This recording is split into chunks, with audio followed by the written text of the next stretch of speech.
Hi, I'm Isabella. I'm an English student at Oxford and I'm here talking to artist Tom Phillips. So, Tom, what do you like about working with tapestry? I know you've worked with it a few times. Wait a minute, I ought to introduce myself. Oh, I'm sure. Tom Phillips. I was a student at St Catherine's when it was a college, when it was St Catherine's Society, Mm. which has something to do with the tapestries because at that time Alan Bullock was planning the new building, which I now think of, you probably think of as the old building, and so that's eventually led to the tapestry to carry on. Oh, well, I'm just wondering generally to start, what do you like about working with tapestry? Because you've done it a few times now. I've done it a few times. What I like is working with other people, Mm. marvelous crafts people. I mean, if you give me a needle and thread or a loom, I wouldn't know what to do, but they know amazingly what to do and can actually uh, bring one's designs to life in a way that you couldn't in any other form. Mm. So in the end, you are designing tapestries, not just making a picture. And have you always worked with the Dovecot Studios? Well, those were the people who first asked me to make a tapestry, and I enjoyed it. Mhm. Then when the college or Alan Bullock suggested making some tapestries for the hall, I knew exactly where to go. The most expensive place, as it happened. And how did you settle on the designs for the tapestries? Because when you look at them, there seems to be two main themes. There's the wheel and there's the mottos of the university and the college. And I was wondering what you most wanted to reflect through them. Well, I wanted to make the space look alive with Mm. colour.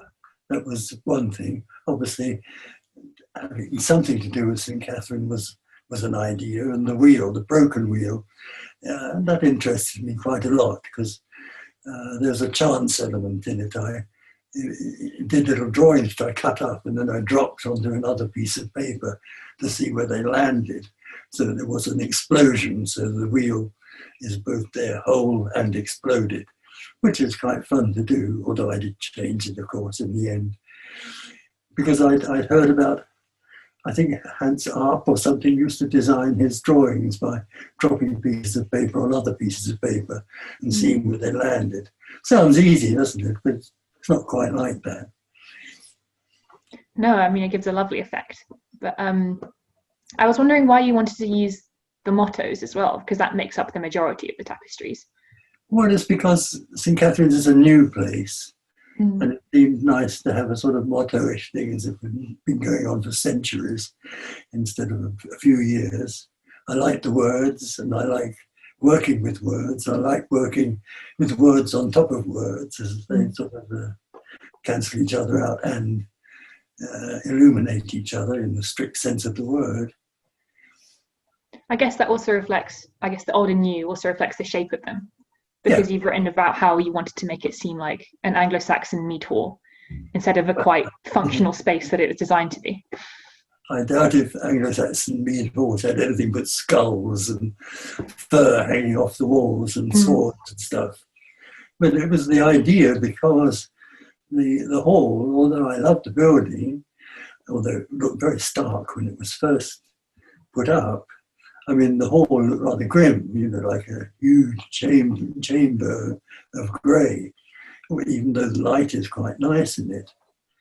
And I thought, well, it's a bit bleak for students to come into this like a prison hall. Mm. And the whole thing was completely against the will of the architect who hated decoration, although he didn't like nice chairs and knives and forks and things.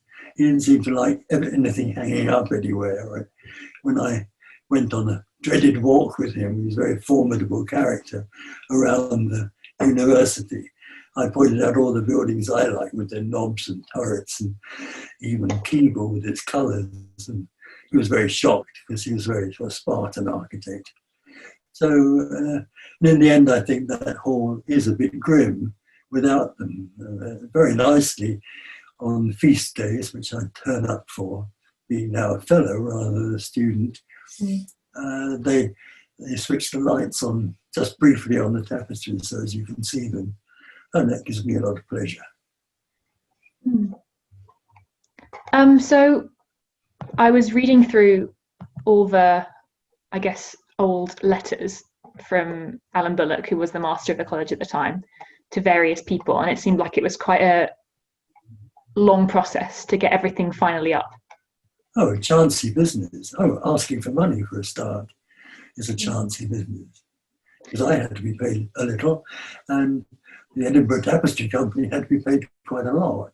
It's a huge amount of work to make those things. It's very impressive to see it being done. Yeah, I read a letter that said it was the biggest commission from the Dovecot studio since the 1920s. It really was a massive piece of fabric. Well, it was very daring of Alan Bullock to suggest that, but he was a daring man, one I most admired. Of course, I did a portrait of him too, which is in one of the dining halls. I think I caught the fact that he had this sort of masterful air, the real thing, an amazing man. Yeah, and it has a tapestry behind him. And is it true you hid a piece of tapestry behind the actual painting? I think you write about it somewhere. It might be so. My memory doesn't stretch to that. Have to have a look. Yeah, when I was writing about it, I was very sad I couldn't actually go because of quarantine. I had to use my memory. Yeah. So I guess finally, when you look back at your time at St. Catherine's, do you feel like it inspired you as an artist, even though you weren't studying it at the time? You were studying English. Well, I was studying English because it's the easiest thing to do, as any student will tell you. A pile of books, half an hour a day, you get it up a second. No problem at all. Meanwhile, you can be in plays and you can draw things and you can involve yourself in numerous activities on behalf of the college and on behalf of yourself. I was a rotten chess player for the college chess team. I think I almost played tennis once until they found out I wasn't very good. Well, thank you so much. I think that's all the questions I have. I hope I've been recording long enough. I think we've done around 10 minutes. I can't think of anything more that I'd like to say about them because I think they speak for themselves and I hope they give pleasure even to students who might think, what are those things? Well, in one of his letters, Alan Bullock's letters, I found it quite touching when he writes about their importance for the college, because he says, it is precisely when a country is going through such a bad patch that we need a few acts of faith in the future like this, when he's talking about commissioning the tapestry. So it clearly meant quite a lot to him and quite a lot to the college when they were finally put up. Well, it means a lot to me too. Right. Thank you so much. And thank you for taking the time out to do this. Is that okay? It's really lovely talking to you. Good to see you. I will send you a link when it's finally put somewhere. All right. Anyway, nice to see you. Waving goodbye.